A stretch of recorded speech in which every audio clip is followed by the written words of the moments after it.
Hello friends. तो चलिए हम आपके लिए 15 क्वेश्चन लेके फिर से आ गए हैं। तो चलिए आज का हमारा पहला क्वेश्चन है, भारत के संविधान की प्रस्तावना में निम्नलिखित में से वह शब्द कौन सा है जिनका समावेशन संविधान अधिनियम 1976 के माध्यम से नहीं किया गया था। एक बार फिर से रिपीट कर रहा हूँ, भारत के संविधान की प्रस्तावना में निम्नलिखित में से वह शब्द कौन सा है जिनका समावेश संविधान 1976 के माध्यम से नहीं किया गया है। तो चलिए बताइए। चलिए इसका क्वेश्चन देखते हैं। गरिमा। नेक्स्ट क्वेश्चन,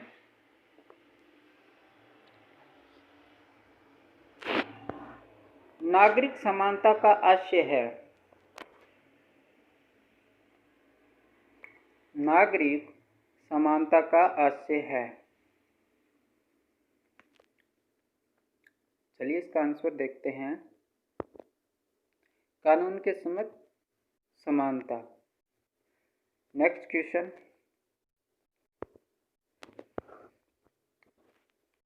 राज्यसभा को भंग करने के लिए निम्नलिखित में से कौन सक्षम है। बताइए उत्तर। राज्यसभा को भंग करने के लिए निम्नलिखित में से कौन सक्षम है। चलिए आंसर देखते हैं इसका। कोई नहीं।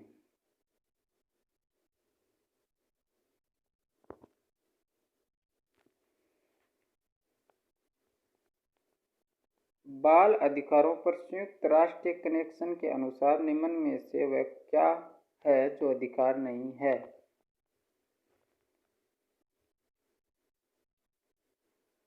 बाल अधिकारों पर संयुक्त राष्ट्र कन्वेंशन के अनुसार निम्न में से वह क्या है जो अधिकार नहीं है।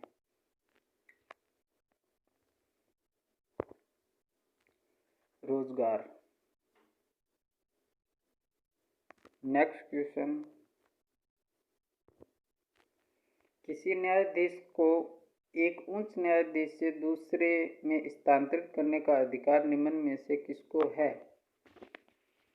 फिर से रिपीट कर रहा हूँ, किसी न्यायाधीश को एक उच्च न्यायाधीश से दूसरे में स्थानांतरित करने का अधिकार निम्न में से किसको है।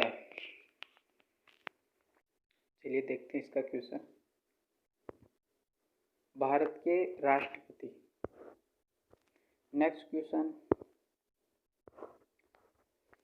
संसद के दो सत्रों के बीच निम्न में से अधिक कितने समय का अंतराल दिया जा सकता है। एक बार फिर से सुन लीजिए। संसद के दो सत्रों के बीच निम्नलिखित में से अधिक कितने समय का अंतराल दिया जा सकता है।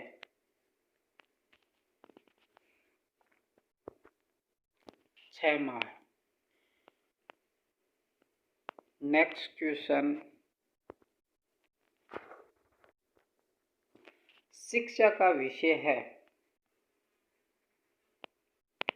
शिक्षा का विषय।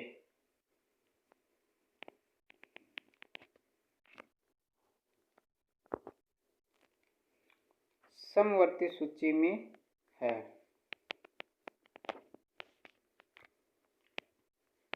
चलिए अगला क्वेश्चन, राज्यसभा में निर्वाचित सदस्य की अधिकतम संख्या कितनी होती है। राज्यसभा में निर्वाचित सदस्यों की अधिकतम संख्या कितनी है।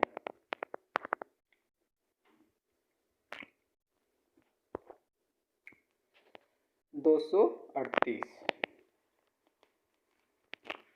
अगला क्वेश्चन,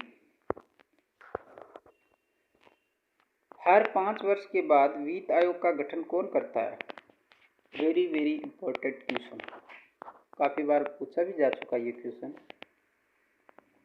हर 5 वर्ष के बाद वित्त आयोग का गठन कौन करता है। कौन करता है फ्रेंड्स। राष्ट्रपति। चलिए अगला क्वेश्चन देखते हैं। संसद के दो सदनों का संयुक्त अधिवेशन कब बुलाया जाता है?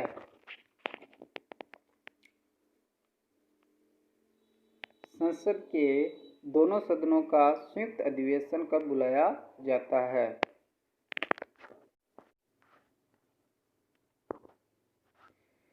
इसमें डी ऑप्शन हो जाएगा, सॉरी डी नहीं, केवल राष्ट्रीय आपातकाल की स्थिति में, और दूसरा है एक सदस्य द्वारा अनुमोदित कर दूसरे सदन द्वारा अस्वीकार कर दिया जाए। ठीक है फ्रेंड्स, नेक्स्ट क्वेश्चन की तरफ बढ़ते हैं। राज्य विधानसभा द्वारा पारित साधारण विधेयक विधान परिषद द्वारा अधिकतम कितनी अवधि तक विलंबित किया जा सकता है? राज्य विधानसभा द्वारा पारित साधारण विधेयक विधान परिषद द्वारा अधिकतम कितनी अवधि तक विलंबित किया जा सकता है?